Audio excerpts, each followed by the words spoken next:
اب میں زحمت دوں گا ڈاکٹر خالد ظہیر صاحب کو کہ وہ علامہ اقبال کی شخصیت اور فن کے حوالے سے گفتگو کریں. ڈاکٹر صاحب المورد کے اسکالر ہیں، قرآن کے اسکالر ہیں. ڈاکٹر اسرار احمد اور امین احسن اصلاحی اور جاوید احمد غامدی کے شاگرد ہیں. اس کے علاوہ ڈاکٹر صاحب نے یونیورسٹی آف ویلز سے پی ایچ ڈی کیا، ڈاکٹریٹ کی ڈگری لی. آج کل گلف کی مسجد کے امام بھی ہیں اور میزان اسکول میں درس و تدریس کے شعبے سے وابستہ ہیں. المورد انسٹیٹیوٹ کینیڈا میں بھی کچھ نئے کورسز پڑھا رہے ہیں. ہمارے استاد ڈاکٹر خالد ظہیر.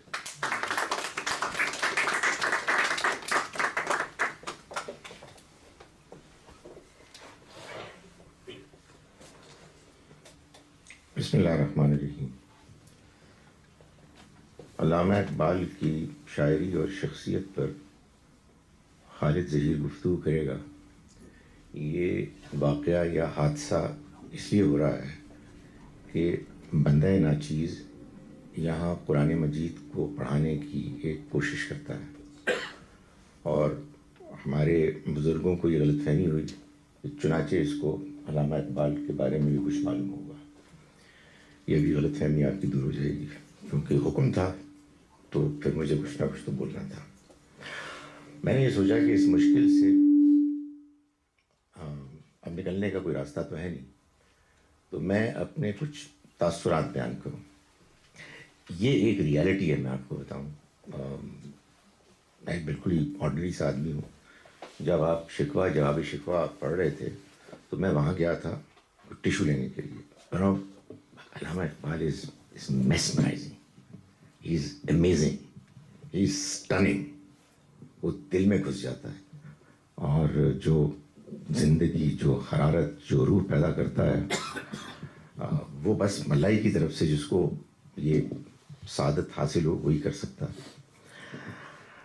دیکھیں جی، میں بچپن میں جب مجھے کوئی شاعری کا شوق نہیں تھا اور میں شاعری سے کافی ڈس اپوائنٹ ہوتا تھا، بیزار ہوتا تھا.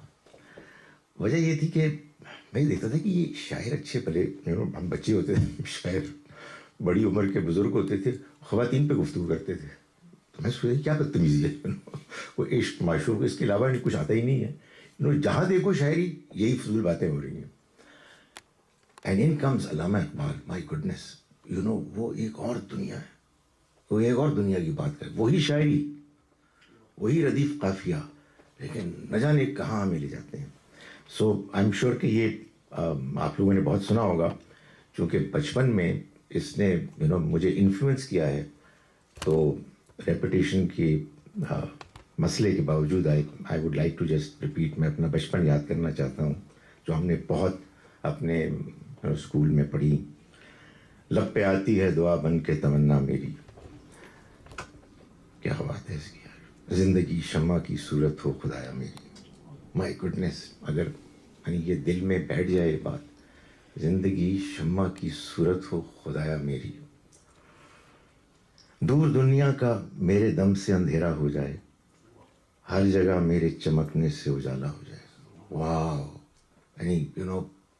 میں سوچتا ہوں یہ ہم نے بچپن میں سنا ہے اور سنتے گئے ہیں، کیا کچھ نہیں ہم نے یار.